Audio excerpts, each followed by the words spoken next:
Meaning of gunmetal. Gunmetal. Gunmetal. Gunmetal. Gunmetal. Gunmetal is a type of alloy that typically consists of copper, tin, and zinc.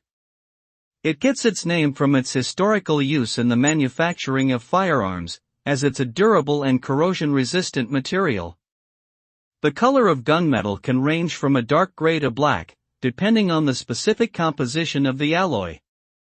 Nowadays, gunmetal is used in a variety of applications such as jewelry making, plumbing fixtures, and musical instruments, due to its unique color and properties. Overall, gunmetal is an important material in many industries due to its strength and versatility.